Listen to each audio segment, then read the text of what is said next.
नमस्कार.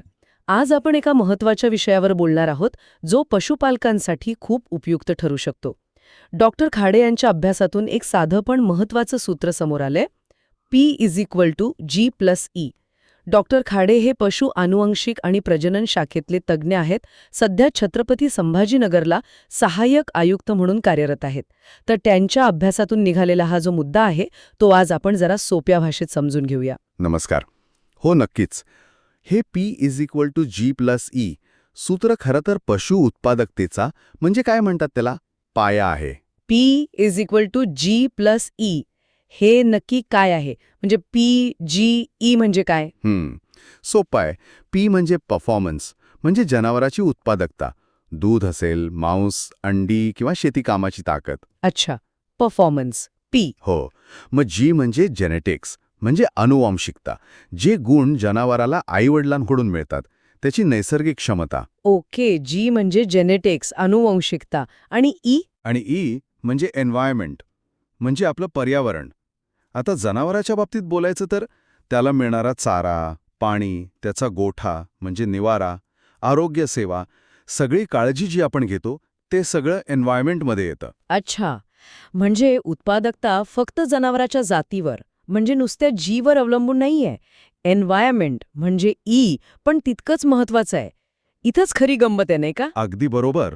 हे सूत्र हेच सांगतं. P म्हणजे उत्पादकता, ही G आणि E या दोन्ही गोष्टींचा मिळून होणारा परिणाम आहे.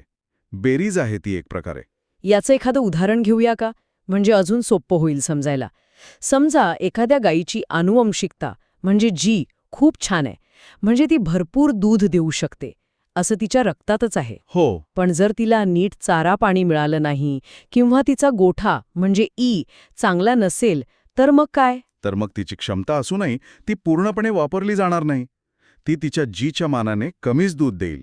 म्हणजे चांगली जात असून उपयोग नाही जर सांभाळ चांगला नसेल. अगदी. आणि याच्या उलट पण होऊ शकतं. समजा एखाद्या जनावराची आनुवंशिकता म्हणजे G साधारण आहे, खूप काही भारी नाही. पण जर तिला खूप चांगलं एन्व्हायरमेंट मिळालं म्हणजे E एकदम उत्तम, चांगला चारा, पाणी, निवारा, काळजी, तर ती तिच्या आनुवंशिक क्षमतेपेक्षा जास्त चांगलं उत्पादन देऊ शकते. अरे वाह, म्हणजे गुंतवणूक फक्त चांगल्या जातीत करून भागत नाही, तर तिला मिळणारं वातावरण ई पण तितकंच महत्वाचं आहे. दोन्हीचा समतोल हवा. नेमका तोच मुद्दा आहे. शेतकऱ्यांसाठी हे समजून घेणं खूप महत्वाचं आहे. फक्त महागडी जनावरं आणली म्हणजे उत्पादन वाढेल असं नाही. त्यांना सांभाळणं म्हणजे ई सांभाळणं हे सुद्धा तितकंच किंवा जास्त महत्वाचं आहे. मग आता उत्पादकता वाढवायची असेल म्हणजे पी वाढवायचं असेल तर काय करायला हवं? आधी जी बद्दल बोलूया. आनुवंशिकता कशी सुधारायची?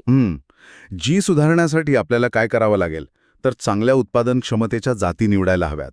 प्रजननासाठी चांगला वळू किंवा मग कृत्रिम रेतन वापरताना उच्च प्रतीचं वीर्य वापरायला हवं. आणि स्थानिक वातावरणाचा पण विचार करायला हवा ना? अगदी. स्थानिक वातावरणात ज्या जाती टिकून राहू शकतात, चांगलं उत्पादन देऊ शकतात, त्यांना प्राधान्य देणं महत्वाचं आहे. कारण ते पण कुठेतरी ईशी जोडलेलं आहे. बरोबर. आणि ई साठी काय? म्हणजे पर्यावरणासाठी काय काय करता येईल? ईसाठी बऱ्याच गोष्टी आहेत. सगळ्यात महत्वाचं म्हणजे संतुलित आहार. फक्त हिरवा किंवा फक्त सुका चारा नाही. दोन्हीचं योग्य प्रमाण, सोबत पशुखाद्य, खनिज मिश्रणं, हे सगळं हवं. पाणी? 24 तास स्वच्छ पाणी उपलब्ध असणं गरजेचं आहे. निवारा पण महत्वाचा. स्वच्छ, हवेशीर आणि ऊन पावसापासून संरक्षण देणारा असावा. आणि आरोग्य? हो, ते तर आहेच. वेळेवर लसीकरण, जंतनाशक औषधं, काही आजार झाला तर लगेच पशुवैद्यकीय सेवा मिळणं. आणि अजून एक महत्वाची गोष्ट म्हणजे कोणती? जनावरांना तणावमुक्त ठेवणं. खूप जास्त गर्दी, गोंगाट किंवा मारहाण या गोष्टी टाळल्या पाहिजेत.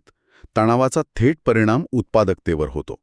या सगळ्या गोष्टी मिळून चांगलं ई तयार होतं. म्हणजे थोडक्यात सांगायचं तर P=G+E हे सूत्र सांगतं की चांगली जात म्हणजे G आणि चांगली निगा, चांगलं संगोपन म्हणजे ई.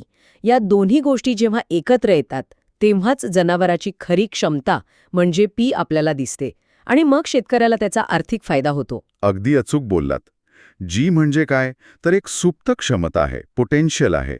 पण ते पोटेन्शियल प्रत्यक्षात आणण्याचं काम ई करतं, एन्व्हायरमेंट. दोन्हीचा योग्य समन्वय साधला तरच उत्तम रिझल्ट मिळतो. हाच पशु उत्पादकतेचा गाभा आहे. खरंच खूप महत्वाचा मुद्दा आहे हा. जाता जाता एक विचार मनात येतोय. हे P=G+E सूत्र आपण फक्त पशुपालनाबद्दल बोललो. पण हे तत्व काय फक्त इथपर्यंतच मर्यादित असेल? काय म्हणायचं तुम्हाला? म्हणजे शेतीत, पिकांच्या बाबतीत बघितलं तर चांगलं बियाणं म्हणजे G आणि जमीन, पाणी, खतं म्हणजे E.